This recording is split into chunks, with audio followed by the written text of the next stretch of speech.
Bismillah ar-Rahman ar-Rahim, alhamdulillah, wa salatu wassalamu ala Rasulullah. We continue reading from Imam Al-Ghazali's Jawahir al-Qur'an with the Jews of Quran and spares. Still reading from Surah Al-Shura, and towards the end of the last session, we spoke about the concept of Shura consultation, and that's in verse 38. And there was a list of the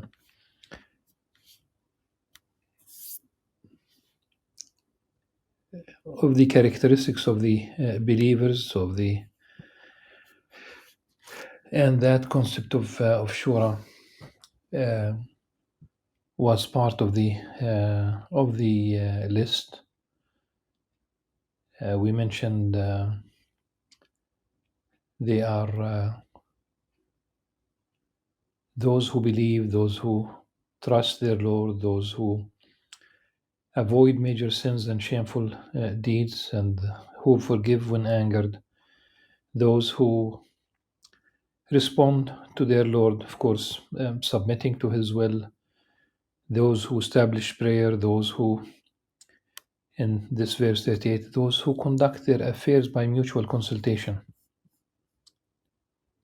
And they donate, they give charity, and who enforce justice when wronged. So, doing consultation in this particular verse, we have another verse, and even there is a third one in family affairs, but talking about public affairs, if you will. Now, let's talk about this verse first. The concept of shura here, that their affairs are conducted by mutual consultation, falls between two pillars of Islam, if you will, between two obligations. One of them is the prayer, and the other one is zakah. So they respond to their Lord. وَلَذِ اسْتَجَابُوا لِرَبِّهِمْ وَأَقَامُوا الصَّلَاةَ, establishing the salah. It might even go beyond the actual salah itself, in addition to the salah, to the formal, the 5 daily prayers. وَأَمْرُهُمْ شُورَى بَيْنَهُمْ. Then again, وَمِمَّا رَزَقْنَاهُمْ يُنْفِقُونَ, we have another religious obligation, which is giving charity, the zakah. They spend, they donate from what Allah subhanahu wa ta'ala provided them.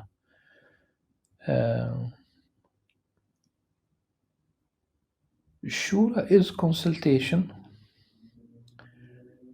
and so the affairs of the community, this is definitely not the shura is not about that which is known from the religion.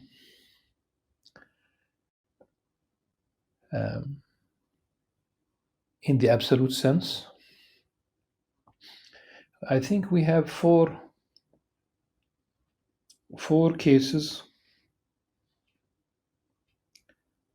in terms of our relationship with the text and the meaning of the text.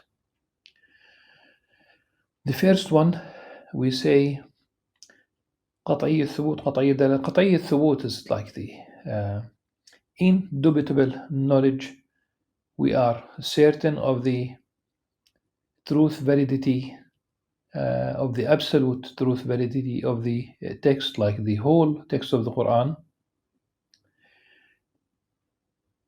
Some of the texts are also absolute. They are not a matter of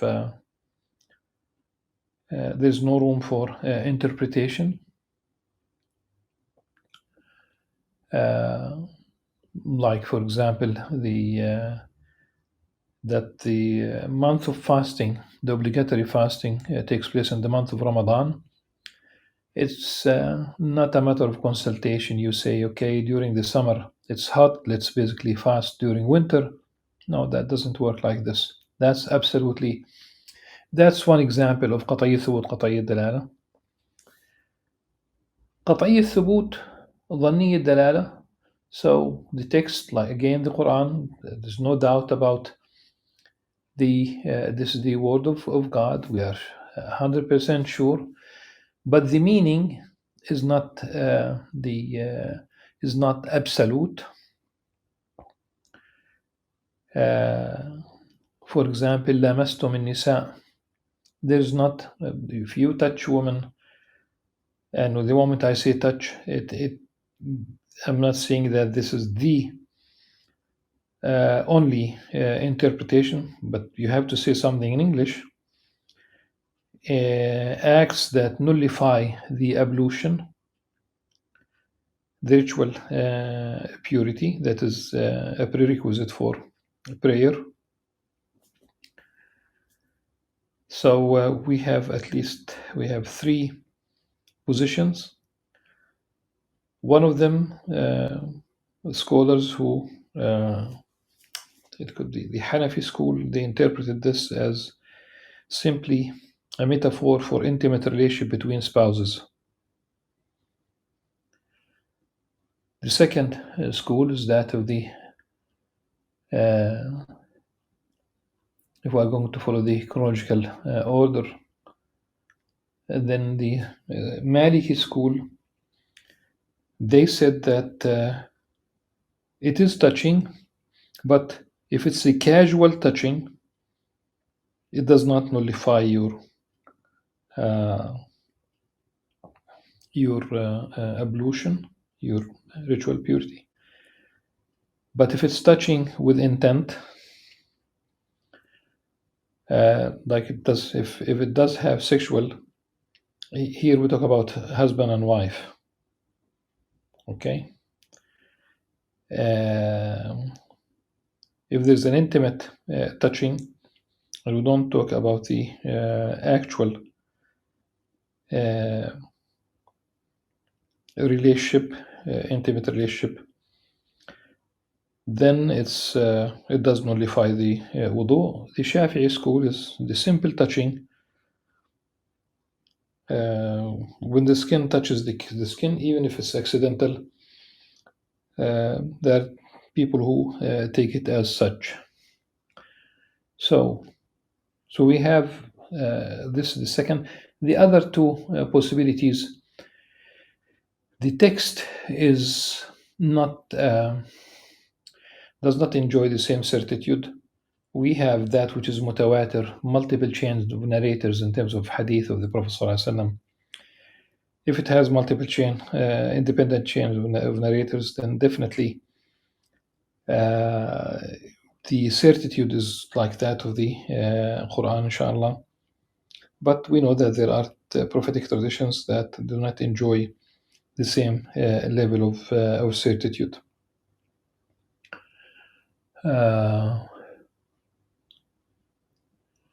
And we know that there are traditions, they are not prophetic, but we say they are traditions that are weak in terms of chains of narrators, and there are those that are forged. Even if the language of the text is absolute, قطعي الدلالة, the fact that it is ظني الثبوت in terms of the text allows one to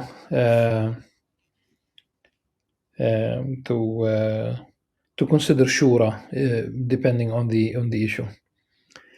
So the Prophet ﷺ himself was asked in the other verse, فَاعْفُ عَنْهُمْ وَاسْتَغْفِرْ لَهُمْ وَشَاوِرْهُمْ فِي الْأَمْرِ. Of course, that's not how the verse begins or ends.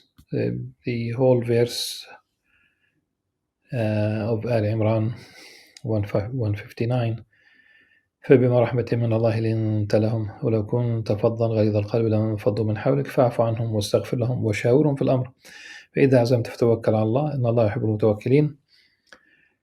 It is out of Allah's mercy that you, addressing Prophet Muhammad ﷺ, have been lenient with them. Had you been cruel or hard-hearted, they would have certainly abandoned you. So pardon them, ask Allah's forgiveness for them, and consult with them. وَشَاوِرْهُمْ فِي الْأَمْرِ. In conducting matters, practical matters, as we say today, these when you talk about policies,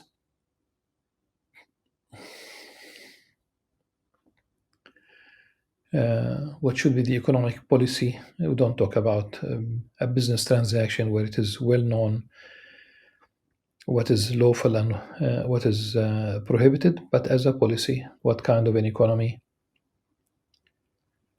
the relationship with other countries.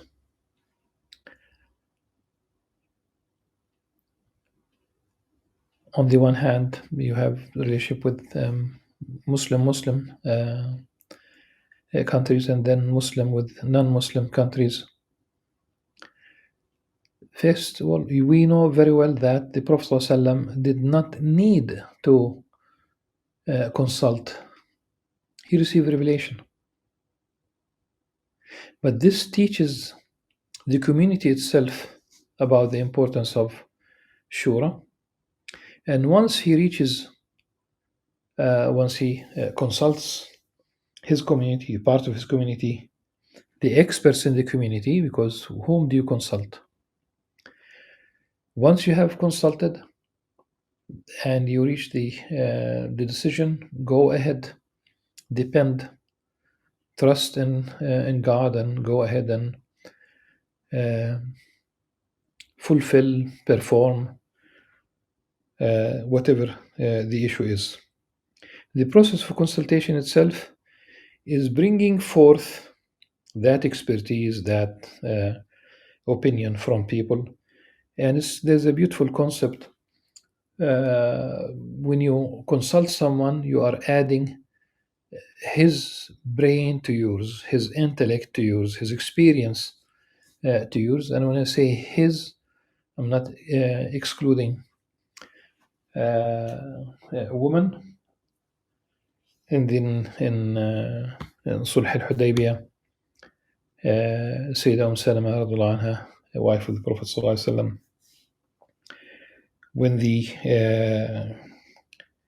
when the companions were not happy with the truce of Al-Hudaybiyah,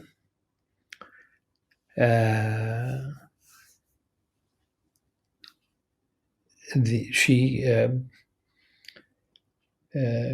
offered her consultation to the Prophet ﷺ and told him to just go out,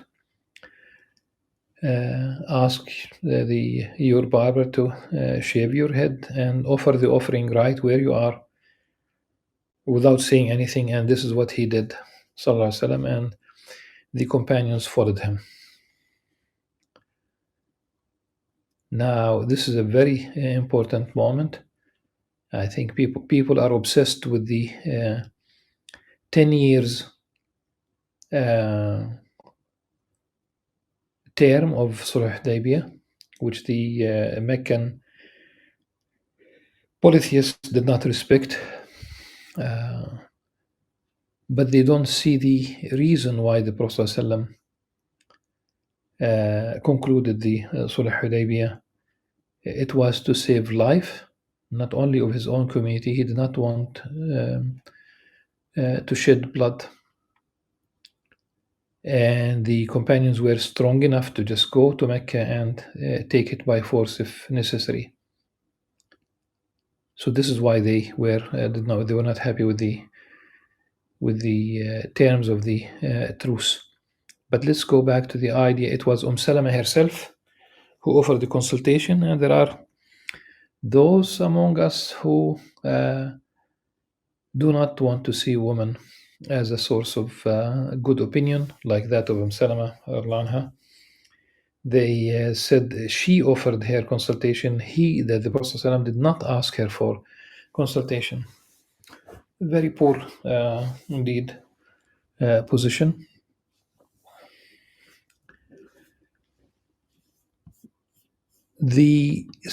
Consultation or shura is definitely part of what the community should adopt. The how of the shura could evolve from time to time. If you talk about electronics, if you talk about the number of people, the expertise, and also it's a very sad story when someone who is not fit for shura ends up in what we call today a parliament. I say is not fit, simply someone who has money and can spend money, and people elect him to these parliaments, and he has nothing to offer except that his money got him to that position. In a worse scenario, we have seen how people who spend their life in business and real estate and golf and other businesses, they became presidents, and that's not their business. If we want to talk about housing, we might basically consult you.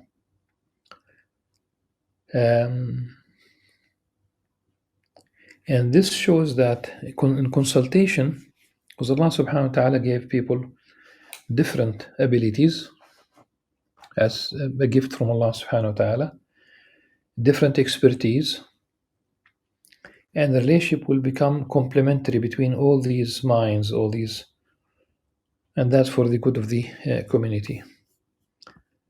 There is one more verse about consultation, but it's not about the public affairs. It's about spouses, husbands, and wives. If a couple want to divorce, and life between them became impossible, and they agree on the terms of how to end the marriage. Of course, talk about divorce as one possibility.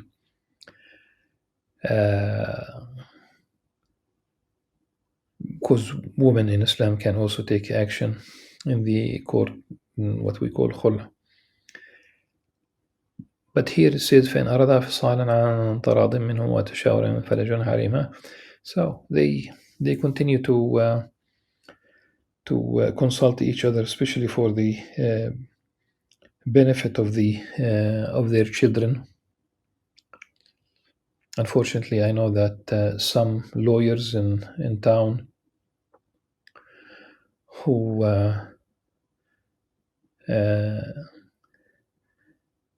would have two titles, قانوني وشرعي, so they are lawyers who could go and represent their clients in civil courts or in the Sharia courts. Unfortunately, the moment a woman goes to them to fight for divorce or what have you, they ask these women not to talk to their husbands. Make sure that the divorce would go through. Subhanallah. Rather than trying to make peace, to address the issues. But that's a different story. The Prophet ﷺ did consult his community in different contexts. And Abu Hurairah radiallahu anhu did say that I have never seen anyone consulting his companions more than the Prophet sallallahu alaihi wasallam. It has been narrated by Shafi and Al-Bayhaqi. So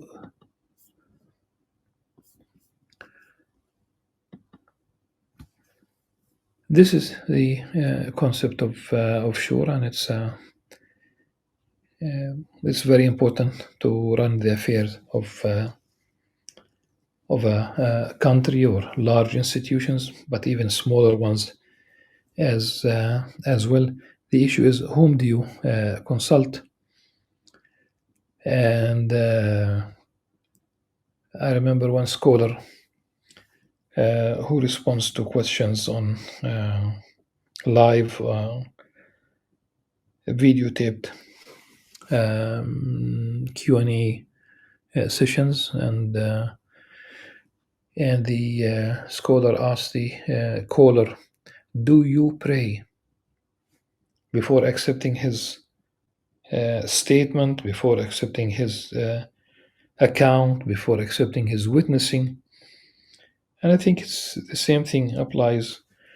Who is this person that we are consulting? So again, the concept of shura is obvious. How to conduct shura, this could evolve from time to time. The number of the body of consultation or counsel, what is their role? Is their opinion binding to the governor,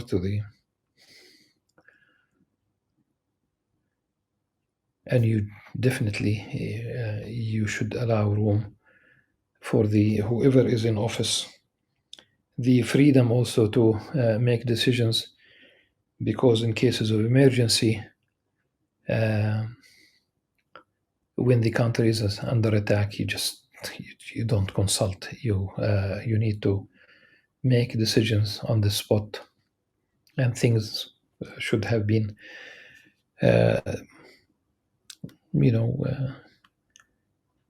you talk about all these futuristic scenarios. People should not be surprised. So, والذين استجابوا لربهم وأقاموا الصلاة وأمرهم شورى بينهم ومما رزقناهم ينفقون. So they are those who respond to their Lord, establish prayer, conduct their affairs by mutual consultation, and donate from what we have provided for them. والذين إذا أصابهم البغي هم ينتصرون, and who enforce justice when wronged. وجزاء سيئة سيئة مثلها فمن عافى وأصلح فأجره على الله إنه لا يحب الظالمين.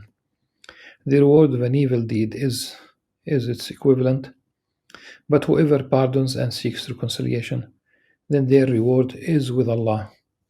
He certainly does not like the wrongdoers. The reward of an evil deed is its equivalent. This is it should be juxtaposed against the doing a good deed. It is at least it is rewarded tenfold, but much more, of course. Also, we have the those who give charity for the sake of God, like a stalk of wheat coming from one single seed, one grain of wheat, reaching 700-fold and counting. مثل الذين ينفقون في أموالهم في سبيل الله كمثل حبة أنبت 7 سنابل في كل سنبلة ما تحب الله يضاعف لمن يشاء. Still, there's a possibility of Allah subhanahu wa ta'ala multiplying after reaching the 700 number. Still, it is possible for more. But once we talk about the evil deed, this only it is the punishment is its equivalent. Subhanallah. ولمن انتصر بعد ظلمه فأولئك ما عليهم من سبيل. There's no blame on those who enforce justice after being wronged. إنما السبيل الذين يظلمون الناس ويبغون في الأرض بغير الحق أولئك لهم عذاب أليم. Blame is only on those who wrong people and transgress in the land unjustly. It is they who will suffer a painful punishment. وَلَمَنْ صَبَرَ وَغَفَرَ إِنَّ ذَلِكَ لَمِنْ عَزْمِ الْأُمُورِ. And whoever endures patiently and forgives, surely this is a resolve to aspire to. Suffice it for this session, inshallah. When the next session will begin with verse 44, ومن يضلل الله فما له من ولي من بعده وترى الظالمين لما رأوا العذاب يقولون هل إلى مرد من سبيل, and whoever Allah leaves to stray will have no guide after him. You will see the wrongdoers when they face the torment, pleading, is there any way back, meaning to this world? And of course the answer is no. Until then, سبحانك وبحمدك أشهد أن لا إله إلا أنت أستغفرك وأتوب إليك. السلام عليكم ورحمة الله وبركاته.